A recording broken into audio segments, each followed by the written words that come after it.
Halo teman-teman, selamat datang dalam petualangan sejarah yang luar biasa. Sebelum kita mulai, ada 4 hal penting yang akan kita temukan dalam perjalanan kali ini. Pertama, kita akan menelusuri latar belakang munculnya Daulah Ayyubiyah sebagai kekuatan besar di dunia Islam. Kedua, kita akan berkenalan dengan tokoh-tokoh hebat, khususnya sang pemimpin legendaris, Sultan Salahuddin Al-Ayyubi.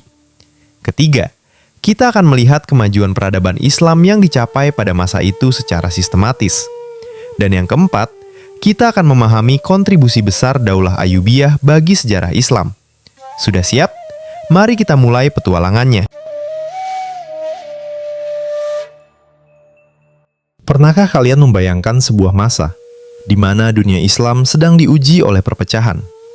Di masa itu, Kekhalifahan Abbasiyah di Baghdad mulai kehilangan kendali atas wilayah-wilayahnya, termasuk Mesir, yang saat itu dikuasai oleh Daulah Fatimiyah. Namun di tengah ketidakpastian itu, muncullah harapan baru. Bukan seorang pemberontak yang ingin berkuasa sendiri, melainkan seorang panglima setia bernama Salahuddin Al-Ayyubi.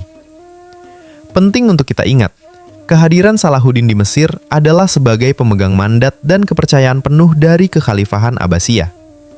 Tugas utamanya adalah memulihkan keamanan dan menyatukan kembali umat Islam. Setelah Daulah Fatimiyah runtuh, Salahuddin tetap setia mengakui kepemimpinan khalifah di Baghdad.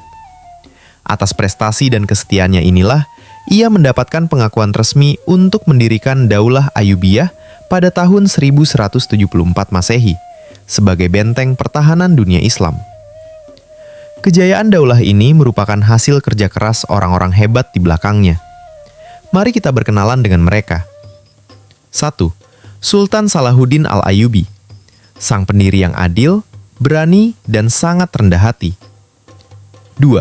Al-Adil Saifuddin, adik Salahuddin, seorang diplomat jenius yang mampu menjaga perdamaian lewat negosiasi yang cerdas. 3. Al-Kamil Muhammad, sultan yang sangat mencintai literasi dan memajukan pendidikan. 4.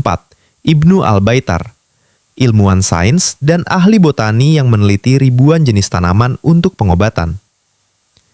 Di bawah kepemimpinan mereka, peradaban Islam berkembang pesat di berbagai sektor utama. Pertama, di bidang pendidikan. Salahuddin mendirikan banyak sekolah. Salah satu yang paling fenomenal adalah Madrasah As-Salahiyah. Pembangunannya dikawal oleh ulama besar bernama Najmuddin Al-Khabusyani, hingga Mesir tumbuh menjadi pusat intelektual dunia Islam. Kedua, di bidang kesehatan dan sains.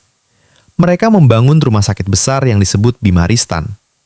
Disinilah para ahli seperti Ibnu Al-Baitar menyusun kitab obat-obatan, serta Abdul Latif Al-Baghdadi, ahli anatomi yang karyanya diakui dunia medis selama berabad-abad.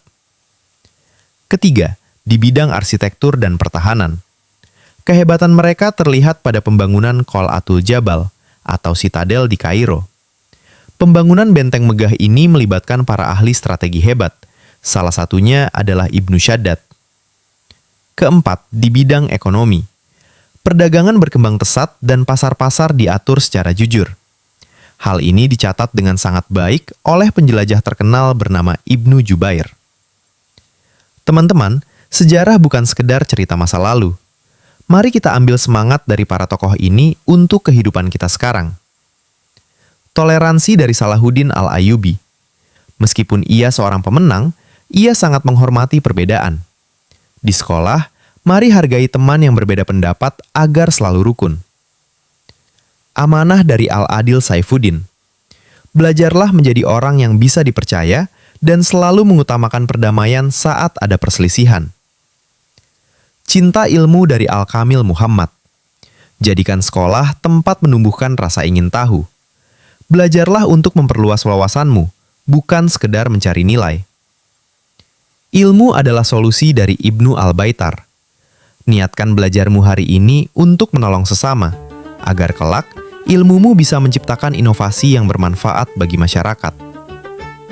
Sebagai kesimpulan, kejayaan sebuah bangsa tidak hanya lahir dari kekuatan militer, tetapi tumbuh dari persatuan umat, pemimpin yang amanah, dan kemajuan ilmu pengetahuan yang bermanfaat.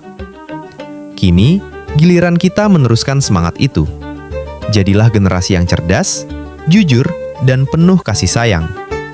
Sampai jumpa di petualangan sejarah berikutnya.